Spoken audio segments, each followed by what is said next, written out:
Assalamualaikum warahmatullahi wabarakatuh. Dibentuk sebagai wujud aspirasi umat Islam mengenai masalah perekonomian agar sesuai dengan tuntunan syariat. Dewan Syariah Nasional Majelis Ulama Indonesia atau DSN MUI merupakan langkah efisiensi dan koordinasi para ulama dengan berpegang pada visi memasyarakatkan ekonomi syariah dan mensyariahkan ekonomi masyarakat. DSN MUI secara proaktif berperan dalam menanggapi perkembangan masyarakat Indonesia yang dinamis dalam bidang ekonomi dan keuangan. Hari ini saya akan bertemu dengan 3 narasumber hebat, para pengawal ekonomi dan keuangan syariah di tanah air dari DSN MUI dalam Syariah Economic Talk bersama saya, Gunawan Yasni. Telah hadir bersama kami di sini ada Buya Anwar Abbas, Sekretaris Jenderal Majelis Ulama Indonesia dan Sekretaris Dewan Syariah Nasional Majelis Ulama Indonesia. Ada, saya menyebutnya Bang Nadratus Zaman Hussein, Bendahara Umum di Majelis Ulama Indonesia dan juga Bendahara di Dewan Syariah Nasional Majelis Ulama Indonesia. Kemudian ada Mbak Siti Ma'rifah yang membawahi satu bidang baru ya di Dewan Syariah Nasional Majelis Ulama Indonesia, yaitu bidang bisnis dan ekonomi keuangan syariah, begitu kira-kira. Nah, sekarang saya mau ke Mbak Siti Ma'rifah nih, Mbak. Kan Mbak Ma'rifah kan ada sebagai anggota di satu divisi atau bidang baru lah gitu ya di Dewan Syariah Nasional Majelis Ulama Indonesia, yaitu bidang yang namanya bisnis dan ekonomi syariah begitu ya. Nah, itu kan berarti yang digarap yang bukan perbankan, yang bukan asuransi, bukan pasar modal gitu. Sesuatu yang baru gitu loh sifatnya. Nah, ini inisiasi apa aja yang Mbak Ma'rifah dan kawan-kawan di divisi atau bidang itu sudah lakukan? Gimana nih, Mbak? Iya. Yang kebetulan saya dan teman-teman ini bidang bisnis dan ekonomi syariah yang non-bank ini, itu di dalamnya ada rumah sakit, kemudian juga yang alhamdulillah sekarang ini rumah sakit sudah sekitar 20 rumah sakit syariah, dan kita bersinergi dengan satu organisasi yaitu MUKISI, Majelis Usaha Kesehatan Islam Indonesia, dan juga ada hotel yang syariah. Pada prinsipnya kami di Dewan Syariah Nasional ini kan mendengar dan menerima usulan dari masyarakat. Nah, kita tidak bisa pungkiri bahwa mayoritas masyarakat Indonesia ini adalah Muslim, dan ekonomi syariah ini juga merupakan satu pilihan yang harus kita siapkan berikut seluruh perangkat, dan ini artinya bagian dari pelayanan kita kepada umat. Oleh karena itu tentunya setiap fatwa yang dimintakan tentu kita akan bahas di Dewan Syariah Nasional.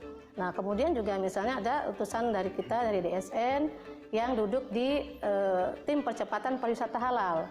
Nah, di Kemenpar. Bidangnya ya, Mbak Ma'rifah nih ya. Ya, jadi kita selalu membuka ruang untuk melakukan sinergitas baik kepada pemerintah maupun asosiasi-asosiasi, dan kadang juga kita melakukan literasi dengan asosiasi baik itu perhotelan maupun juga rumah sakit dan sebagainya. Itu. Terima kasih. Waduh, ini banyak sih sebenarnya, hubungan kelembagaannya bisa kemana-mana. So, kita menginginkan negeri kita ini kan menjadi negara maju. Ya. Jadi kalau begitu, kalau kita ingin menjadi negara maju, ya kita maju yang berketuhanan, bukan maju yang tidak berketuhanan gitu. Maju yang menghormati hak asasi manusia yang sesuai dengan falsafah kita, maju yang akan memperkuat dan mempererat rasa persatuan dan kesatuan, maju yang mengedepankan musyawarah mufakat, maju yang memang seluruh rakyat ya akan merasakan keadilan dan kesejahteraan.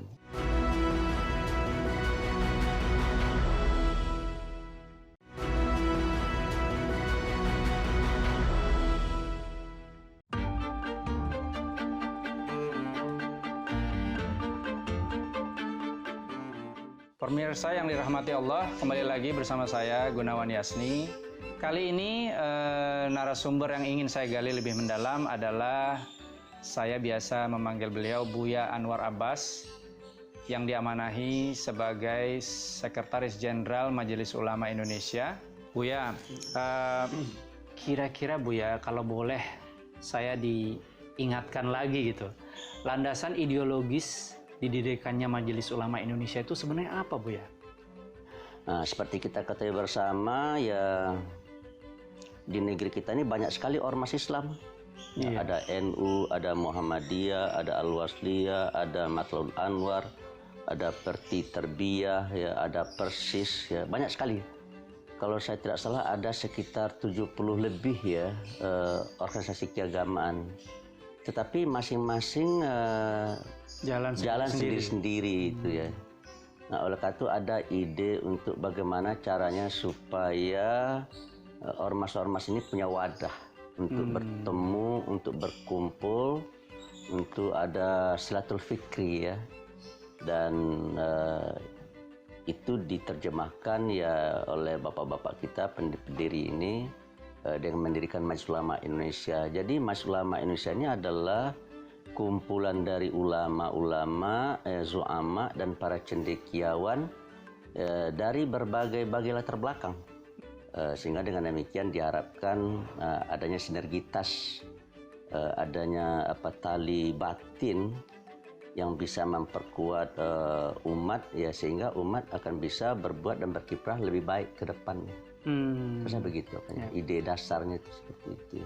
Nah, itu kan ide dasar atau ideologinya ya, atau ideologis ya, landasan ideologis gitu, Bu ya. Yeah. Nah, tentu dalam menjalankan kegiatan-kegiatan kita di MUI itu kan memerlukan landasan praktis juga ya gitu ya. Misalnya harus bekerja sama dengan pemerintah, bekerja sama dengan lembaga-lembaga donor gitu misalnya, untuk kemudian benar-benar bisa menjalankan fungsi MUI secara praktis.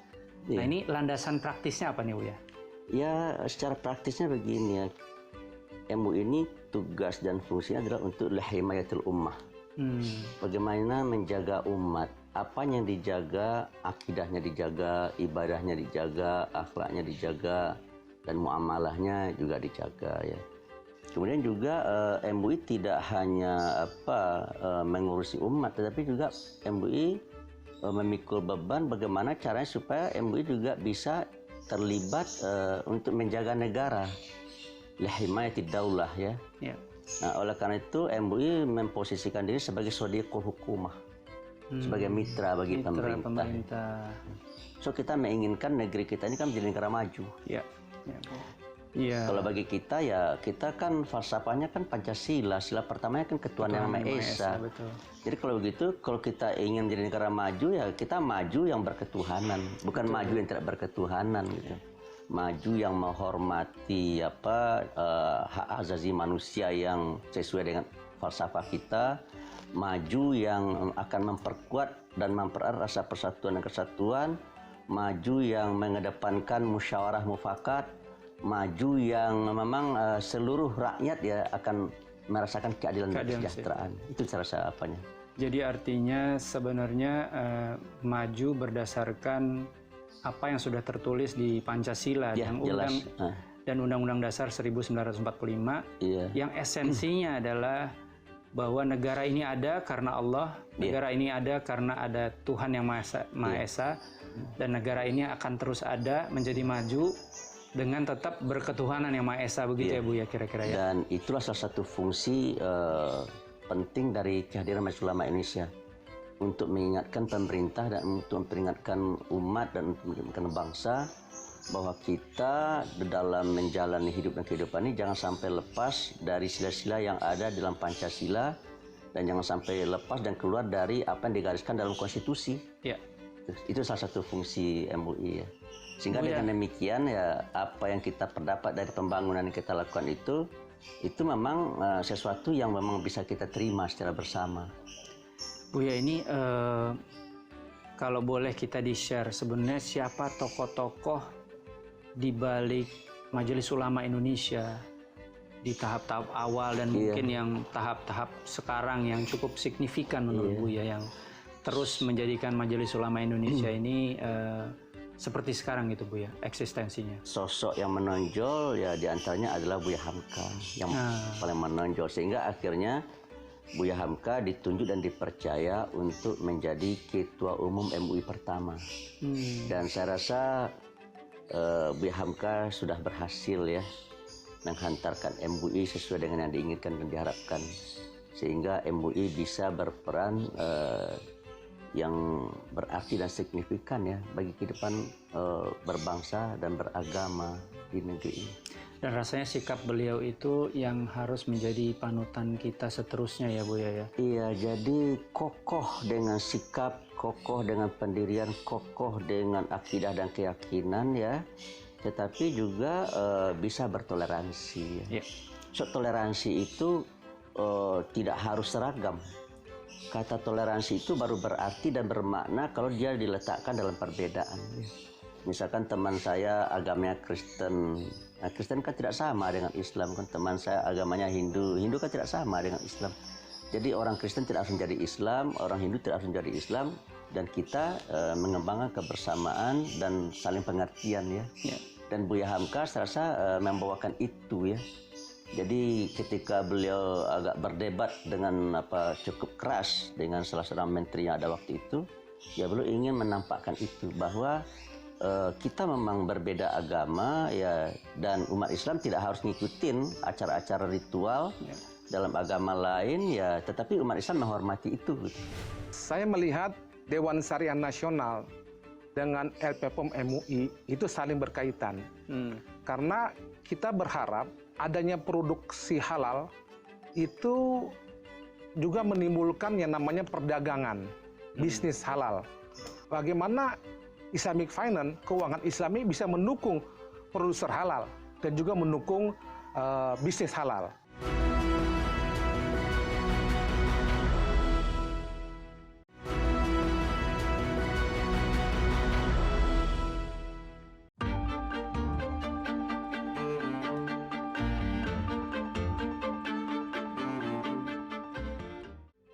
Pemirsa yang dirahmati Allah, kembali lagi bersama saya Gunawan Yasni dalam program Syariah Economic Talk.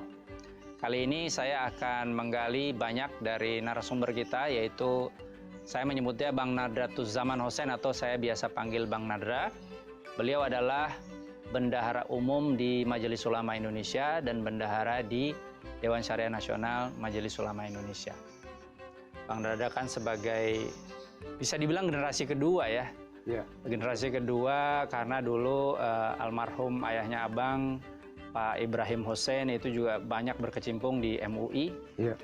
Nah ini sebagai generasi kedua, kira-kira apa sih Bang yang menjadi sesuatu yang Abang terus bawa gitu dari almarhum Pak Ibrahim Hossein sampai sekarang? Ya, yang pertama almarhum abah saya itu sejak awal berdirinya MUI tahun 1975 sampai tahun 2000 beliau mengabdi di Majelis Ulama Indonesia. Salah satu pesan dari almarhum abah saya yang saya harus teruskan, apa-apa yang sudah baik dari saya yang saya lakukan selama saya hidup, kamu sebagai anak harus meneruskan. Kalau tidak, kamu sebagai anak yang zalim. Nah, oleh karena almarhum abah saya lebih dari 25 tahun mengabdi di MUI, maka saya mengambil jalan ikut mengabdi di MUI. Nah Bang, ini kan ada hal besar yang dilakukan oleh MUI, DSN juga, Abang kan sekarang sebagai bendahara di DSN MUI. Itu sebenarnya apa yang kita coba lakukan ya, dengan hubungan kelembagaan yang sedemikian, kalau saya boleh bilang istilahnya cair gitu. Karena kan kita bukan sesuatu yang diangkat oleh pemerintah gitu untuk kemudian menjadi benar-benar partner pemerintah dalam melakukan, misalkan kayak inilah sekarang di Komisi Fatwa ada hal-hal yang berkaitan dengan sosial, bukan hanya labelisasi makanan minuman halal ya. Tapi sekarang malah udah lebih besar lagi dari itu. Ada pariwisata, ada macam-macam lah, ada kawasan berikat syariah. Nah ini hubungan kelembagaannya seperti apa sih sebenarnya yang ideal yang kita bisa kejar, Bang?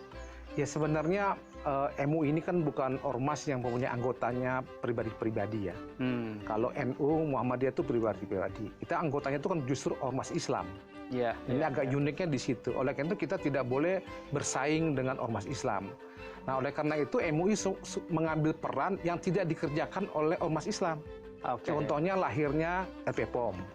Oh, sebagai LPPOM itu pembesar prakarsa MUI itu ya? MUI, lahir MUI dan disetujui oleh pemerintah karena ada kebutuhan dulu, kasus Ya. lemak babi dulu. Ya, ya. Lalu dengan adanya tumbuh bank muamalat, ya, dan sebelumnya juga MUI membuat Prakarsa Lokakarya tahun 1990 tentang bunga bank dan riba, Ya. maka keputusan di situ adalah harus membuat bank Islam pada waktu itu bank syariah. Maka MUI membuat yang namanya Dewan Syariah Nasional. Kenapa dibuat itu? Karena memang belum ada waktu itu yang khusus. Komisi Fatwa sifatnya umum. Nah, Komisi Fatwa mungkin saat itu merasa tidak terlalu in ya untuk bisa Iya. menggovern ya, karena ini kan masa-masa perbankan, keuangan. Nah, gitu ya. balik lagi ahli-ahli fikih juga biasanya kan fikih ibadah ya. Ya, ya. Nah, ini fikih muamalah ini baru karena kalau menurut Kiai Ma'ruf kan karena belajar fikih itu kalau awal-awalnya tuh bab toharoh. Lalu si murid itu kalau belajar bab waris, ya dia udah mulai nggak ngerti. Iya. Ya karena dia belum punya anak. Tapi begitu babnya masalah bisnis, masalah perdagangan, si kiai dan si murid juga nggak ngerti. Jadi biasanya nggak dibahas. Murid dan kiai. Nah, di-skip Jadi nggak aja. biasa di-skip Ya, aja. di-skip aja. Nah, jadi memang ini di Dewan Syariah Nasional ini menurut hemat saya sesuatu yang memang awalnya tidak semua bisa terjun di situ. Nah, yang menarik adalah kalau saya menggabungkan bagaimana produksi halal, saya melihat Dewan Syariah Nasional dengan LPPOM MUI itu saling berkaitan. Karena kita berharap adanya produksi halal itu juga menimbulkan yang namanya perdagangan, bisnis halal. Nah, yang ketiga, bagaimana Islamic Finance, keuangan Islami bisa mendukung produser halal dan juga mendukung bisnis halal. Nah, ini menurut hemat saya orang mengatakan salah satu ekosistem, halal ekosistem. Nah, ini mohon maaf kita belum terbangun. Jadi harusnya kalau bicara halal itu adalah halal zatnya, halal lizatihi, halal juga yang di luar zat gitu ya, Ya, halal liwairihinya ya. gitu ya. Zatnya itu tadi yang produk-produk, Ya. makanan halal, minuman halal, Ya. obat-obatan juga, Ya, kosmetik. lalu kosmetik, lalu yang terkait dengan yang lain itu adalah financing gitu Ya, itu sebagai pembiayaan, pendukung. sebagai pendukung. Ya, Oke. tanpa itu ya berjalannya tidak secepat yang kita inginkan. Karena bisnis perdagangan sekarang di halal trennya makin kuat. Dan itu yang menjadi masalah, Indonesia justru pengimpor besar produk halal. Jadi kan aneh kita ini jadi pengimpor besar. Kita juara pengimpor produk halal. Produk halal gitu. Padahal kita sebenarnya punya potensi untuk itu. Ya, Nah, ya, itu. ya. Nah, Bang, ini ada satu hal yang mungkin ada kaitannya juga dengan yang tadi ya. Ada satu pertanyaan nih. Ekonomi syariah, keuangan syariah, itu kan tujuan besarnya adalah rahmatan lil alamin. Iya. Tapi kenapa ya belum dominan gitu di Indonesia, di dunia itu masih sepersekiannya gitu. Padahal tujuannya adalah rahmatan lil alamin dan itu datang bukan hanya buat orang-orang muslim gitu kan, buat seluruh alam gitu. Ya memang ini masalah di kita ya. Nah, oleh karena itu menurut hemat saya memang mindset umat Islamnya harus dirubah gitu ya.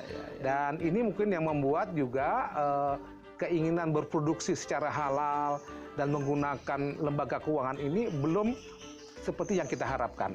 Nah, itu mungkin sosialisasi, edukasi yang tidak boleh berhenti dan terus-menerus. Yang kedua, memang lembaga-lembaga keuangan kita itu kurang jemput bola.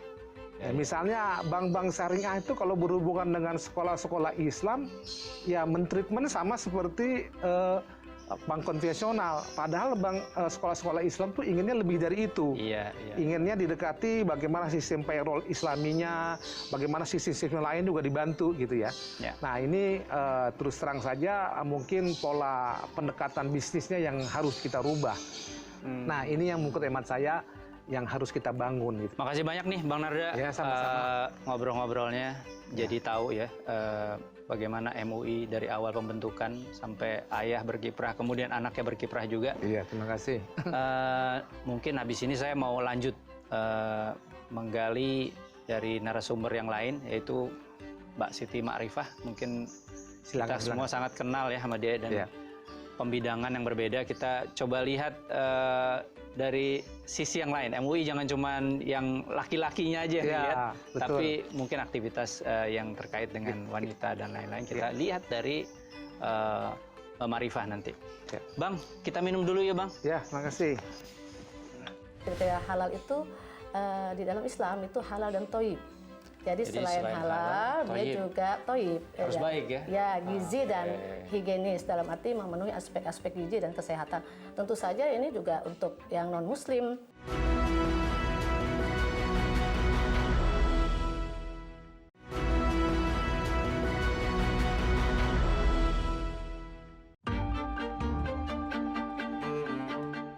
Kembali lagi di Syariah Economic Talk with Gunawan Yasni. Kali ini saya sudah bersama dengan perempuan tangguh di Dewan Syariah Nasional Majelis Ulama Indonesia, yaitu Ibu Siti Ma'rifah Ma'ruf Amin, atau yang biasa akrab saya panggil dengan Mbak Marifah. Untuk melihat lebih jauh bagaimana perekonomian syariah di Indonesia yang menjadi konsentrasi Dewan Syariah Nasional Majelis Ulama Indonesia dan Majelis Ulama Indonesia, perlu juga kita lihat dari sudut pandang seorang perempuan dalam industri bisnis dan ekonomi syariah di Indonesia. Langsung saja kita berbincang dengan Mbak Siti Ma'rifah dari Badan Pelaksana Harian Dewan Syariah Nasional Majelis Ulama Indonesia, yang juga putri dari Bapak Wakil Presiden Kiai Haji Ma'ruf Amin. Mbak Marifah, Mbak ini kan di DSN, juga di Majelis Ulama Indonesia, itu adalah generasi kedua. Abah Kiai kita adalah generasi awal di DSN dan juga MUI. Nah, kira-kira sebagai generasi kedua, nilai-nilai apa yang tetap dibawa dari generasi pertama, yaitu dari Abah Kiai kita, yang terus Mbak Marifah lakukan untuk Dewan Syariah Nasional maupun Majelis Ulama Indonesia? Mungkin yang kita semua harus ingat adalah tugas dari Majelis Ulama Indonesia itu sendiri. Jadi ada dua tugas besar yang tentunya itu menjadi tugas juga Dewan Syariah Nasional Majelis Ulama Indonesia. Yang pertama itu adalah sebagai khadimul ummah. Khadimul ummah, pelayan umat. Dan yang kedua itu adalah sadiqul hukumah. Jadi Sadiqul mitra pemerintah. Mitra pemerintah. Dua tugas besar ini mungkin tentu tidak pernah berubah dalam konteks kita sebagai penerusnya. Ini karena merupakan visi misi dari Majelis Ulama Indonesia itu sendiri, dan itu tentu saja Dewan Syariah Nasional melanjutkan tugas-tugas yang memang sudah menjadi landasan dalam pergerakan Majelis Ulama Indonesia. Nah, mungkin kami tentu melanjutkan hal yang memang sudah menjadi satu mekanisme yang baik yang tumbuh di Dewan Syariah Nasional dan juga di Majelis Ulama Indonesia, di mana di dalam pengambilan keputusan melibatkan seluruh stakeholder yang ada, baik itu regulator, para ulama, para cendekia yang berkaitan dengan keputusan di dalam penetapan misalnya satu sertifikasi halal. Nah, Mbak, ini kalau kita bicara industri halal, kan di situ ada yang biasa kita sebut sebagai non-Muslim friendly, tapi juga Muslim friendly. Tapi jangan lupa juga, Mbak, ini kan kita ada gender ya, laki, perempuan gitu. Nah, ini kayaknya yang lebih banyak concern gitu kan mengenai industri halal ini kan adalah perempuan. Nah, bagaimana industri ini dalam bidang bisnis dan ekonomi syariah ini banyak dipengaruhi gitu loh oleh fungsi atau peranan dari para wanita. Dan kebetulan kan Mbak Marifah nih di DSN MUI, di Badan Pelaksana Harian khususnya kan wanitanya tidak terlalu banyak gitu. Jadi Mbak termasuk yang tangguh begitu lah kira-kira. Gimana Mbak? Ya, alhamdulillah. Nah, sebetulnya di Majelis Ulama juga sudah banyak perempuan-perempuan, profesor ya, Prof. Zaimah dan juga Prof. Amani Rubis dan lain-lain, itu tokoh-tokoh wanita, ilmuwan dan juga ulama perempuan yang hebat. Dan juga di SN. Dan saya bersyukur menjadi bagian dari Dewan Syariah Nasional yang ikut serta. Tetapi memang dibandingkan laki-laki memang betul jumlahnya sangat lebih sedikit ya. Tetapi saya ingin bicara dulu terkait dengan industri halal ini. Karena memang alhamdulillah juga bahwa pemerintah sudah mengeluarkan regulasi di Industrian ini terkait dengan kawasan industri halal. Jadi ini sesuatu yang baru ya, kawasan industri halal. Jadi ini kan harus disambut positif, dan tentu kita semua baik kami di DSN ini kan terkait nanti sertifikasi halal, kenal kayak rumah sakit sudah sekitar 20, kemudian juga hotel, tentu saja banyak hal ya, termasuk nanti kan ada kosmetik di dalamnya, kosmetik halal, kemudian juga makanan halal, fashion, semua ada di dalam ranah pengembangan bisnis dan ekonomi syariah. Dan saya rasa kaitan juga misalnya dengan makanan halal. Ini kan tidak hanya untuk kaum muslim ya, karena di dalam kriteria halal itu di dalam Islam itu halal dan toib. Jadi selain halal, dia juga toib. Harus baik ya? Ya, gizi dan higienis, dalam arti memenuhi aspek-aspek gizi dan kesehatan. Tentu saja ini juga untuk yang non-muslim sangat baik. Jadi artinya industri misalnya makanan halal itu sebetulnya tadi di dalam rangka kembali itu adalah khadimul ummah, melayani seluruh masyarakat ummah. Di sini konteksnya kembali kebangsaan dan keindonesiaan. Jadi perempuan dalam hal ini cukup menentukan ya untuk pilihan-pilihan yang tadi halal dan toyib itu ya, Mbak Marifah ya.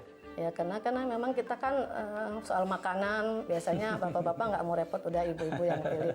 Nah tentu karena kan ibu ini kan madrasatul ula. Madrasatul Ula ya. Jadi memang sekolah yang awal dan pertama betul. Gitu ya. Jadi masalah halal, masalah makanan ini halal dan toib, tentu ini ibu punya peran penting, perempuan. Apalagi kosmetik ya. Dan mungkin juga kita harus berikan apresiasi juga kepada kosmetika kita, misalnya Wardah yang sudah masuk ke ini internasional untuk segmentasi sampai internasional, kemudian juga beberapa fashion ada Eljata dan lain-lain. Nah ini kan mesti kita harus dorong.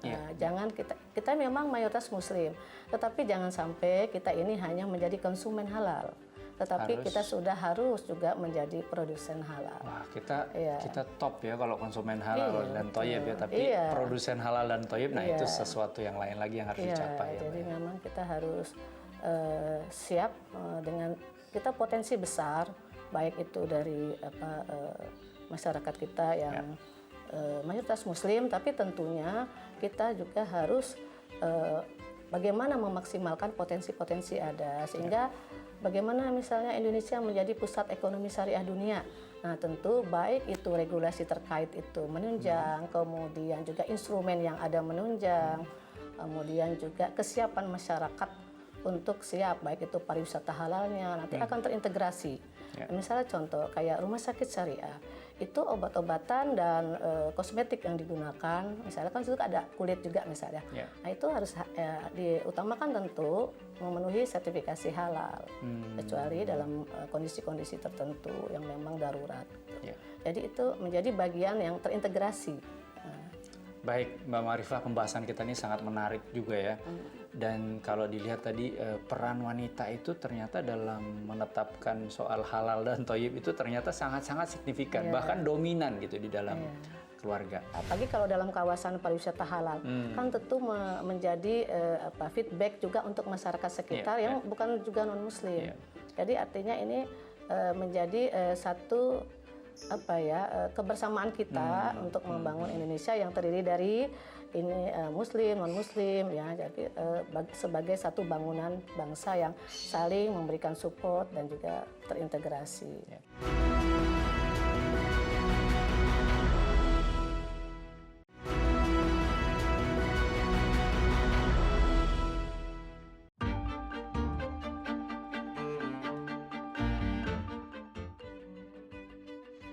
Kembali lagi di penghujung segmen program Syariah Economic Talk with Gunawan Yasni. Dan tetap bersama saya Mbak Siti Marifah dari Badan Pelaksana Harian Dewan Syariah Nasional Majelis Ulama Indonesia. Mbak Marifah, kita lanjut lagi ya Mbak ya bincang-bincangnya ya. Ini kalau kita kembali lagi ke industri, bisnis, dan ekonomi syariah. Nah, lalu bagaimana perempuan, khususnya Mbak Marifah yang ada di Badan Pelaksana Harian Dewan Syariah Nasional Majelis Ulama Indonesia ini mengupayakan untuk adanya naungan-naungan syariah gitu di situ? Ya, sebagai konteks perempuan ya, tentu kita konsen kepada selain apa yang kita makan itu halal, apa yang kita gunakan, termasuk kosmetik gitu ya. Terus juga kaitan juga misalnya pakaian yang sesuai syar'i gitu ya. Nah, itu kan tentu kita sangat mendorong aturan-aturan ini akan membantu ya regulasi, dan juga baik itu juga dari DSN ini senantiasa mendorong untuk sertifikasi syariah bagi industri halal terkait dengan pengembangan produk-produk yang berpegang pada prinsip syariah. Nah, untuk kawasan industri halal saya menyambut baik dengan adanya surat keputusan dari Menko Perekonomian terkait dengan industri halal ini, insentif ya. Tetapi kita tentu berharap akan lebih ditingkatkan lagi, apakah itu peraturan di dalam selain undang penjamin halal juga mungkin nanti dari Komite Nasional Keuangan dan Ekonomi Syariah akan lebih membuat satu regulasi yang sifatnya nanti lebih mendorong tumbuhnya industri dan produk halal itu.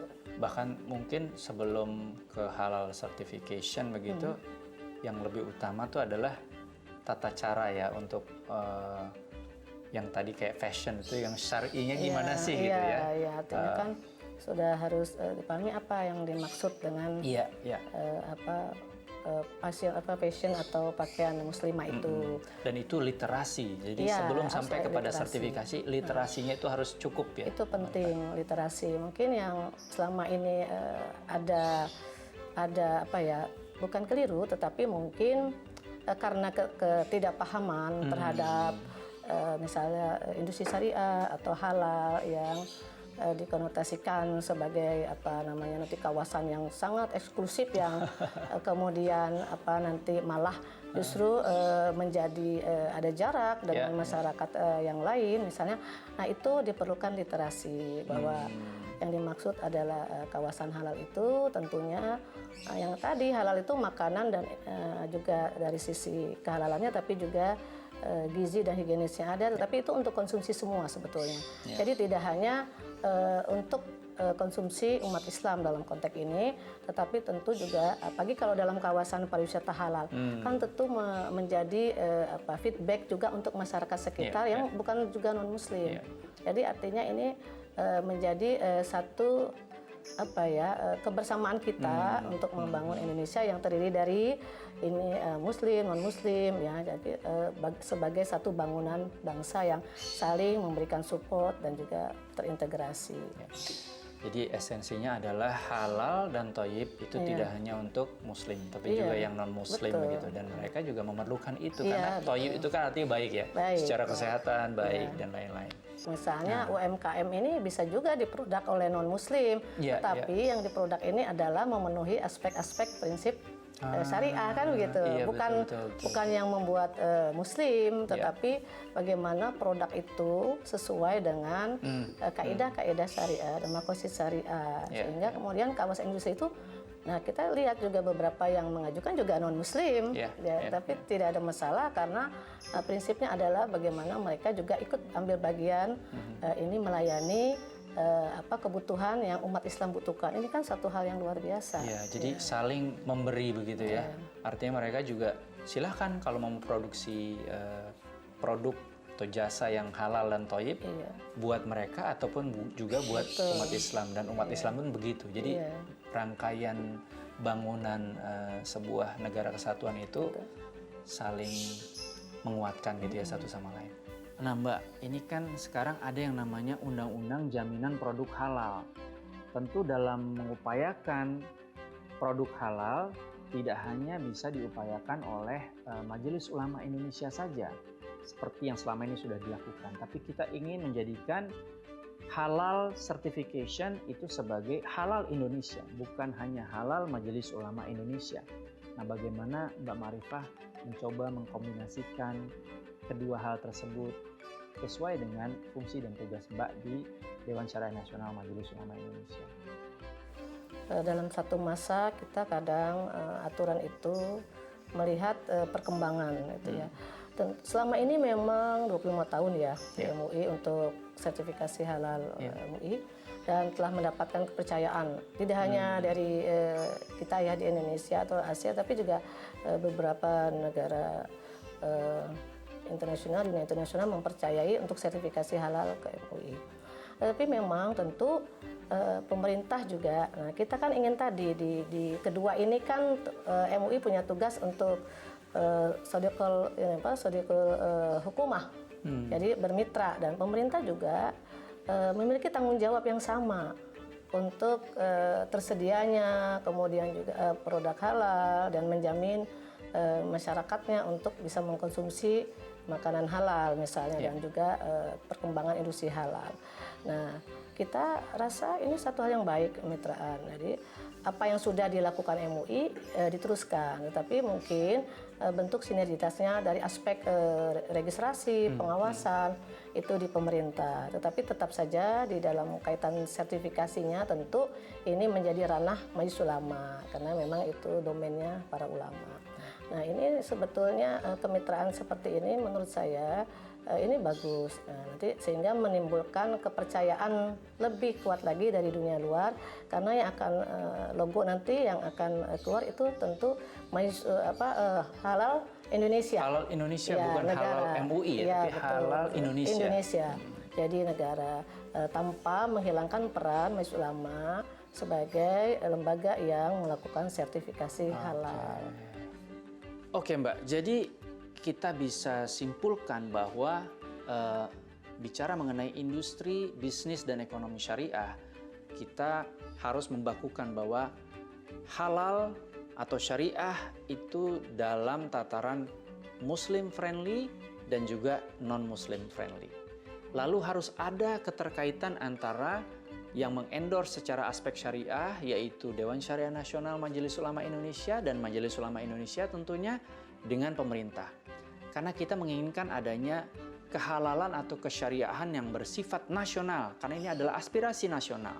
Jadi halal Indonesia itu tentu lebih diutamakan daripada sekedar halal Majelis Ulama Indonesia. Baik Mbak Marifah, terima kasih banyak. Semoga ini dapat menjadi informasi dan dipetik manfaatnya serta menjadi pembelajaran untuk kita dan terutama pemirsa dari Syariah Economic Talk with Gunawan Yasni. Demikianlah perbincangan saya dengan para narasumber hebat kita dari Dewan Syariah Nasional, Majelis Ulama Indonesia, dan Majelis Ulama Indonesia hari ini. Semoga dapat menjadi informasi dan dapat dipetik manfaat serta pembelajaran untuk pemirsa.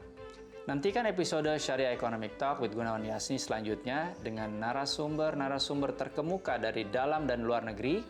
Saya Gunawan Yasni beserta kru yang bertugas undur diri. Sampai jumpa. Assalamualaikum warahmatullahi wabarakatuh. Waalaikumsalam warahmatullahi wabarakatuh.